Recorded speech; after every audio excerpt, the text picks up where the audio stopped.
Every Friday, small-scale uprisings break out in the West Bank. Teenage Palestinians sling rocks at Israeli soldiers.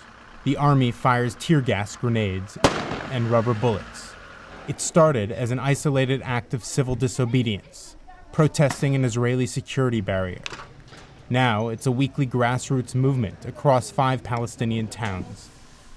With the peace process stalled and little hope of a solution, the protests are a desperate effort to end Israel's military occupation and to rebrand the Palestinian image as peaceful demonstrators and not suicide bombers.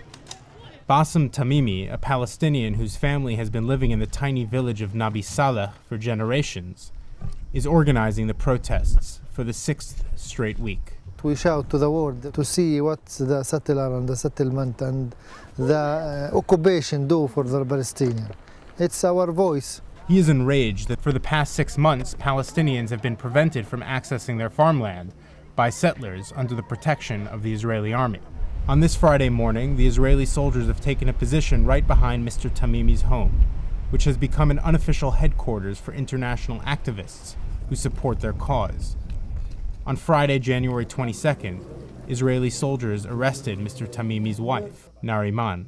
She was released in a day and warned never to attend another protest, but she vowed to defy these orders.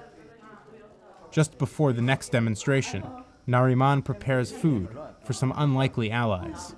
I see myself as joining their struggle, and I think we're all helping each other in building a different future here. Israeli Jonathan Pollack, a part-time graphic designer from Tel Aviv, attends the protests nearly every Friday. Pollack has been arrested numerous times and claims to have suffered brain hemorrhages from tear gas cartridges. He's recently become an official spokesman for the Palestinians. I don't believe that the world is divided that way to their people and my people. I'm here because I oppose the occupation, because I oppose what's happening here. And the people who fight the occupation are my people. While the skirmishes have ideological roots, sometimes they feel more like a spectacle. This young man is hit by a rubber bullet in the kidney area. He appears to go unconscious, but would recover completely. The protests begin with theatrical precision. Each Friday afternoon prayers, both sides take their positions in front of the press, which have a front row seat of the action.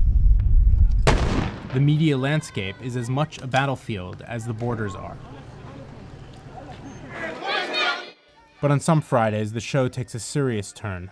This footage is from a pro-Palestinian Israeli activist, filmed in the Palestinian village of Bil'in, the first place to adopt these weekly protests.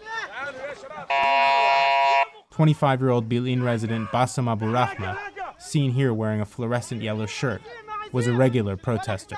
On April 17, 2009, Mr. Abu Rahma was standing on the Palestinian side when he was suddenly shot in the chest with a high-velocity, rubber-coated aluminum tear gas canister.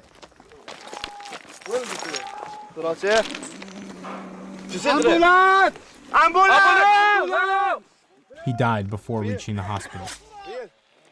According to Palestinian sources, 19 demonstrators have been killed since 2004. While no Israeli soldiers have been killed, according to the Israeli army, hundreds of servicemen have been wounded. Captain Barak Raz would not discuss Abu Rahma's death.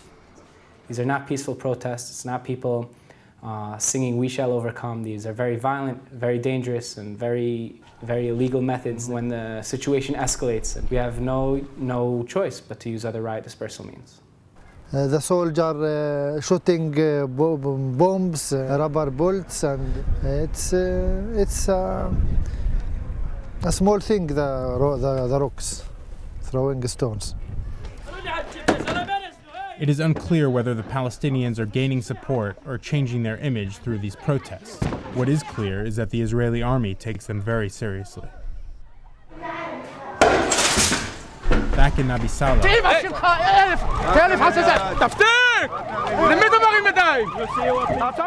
demonstrations have been increasingly violent, and more protest leaders are being arrested.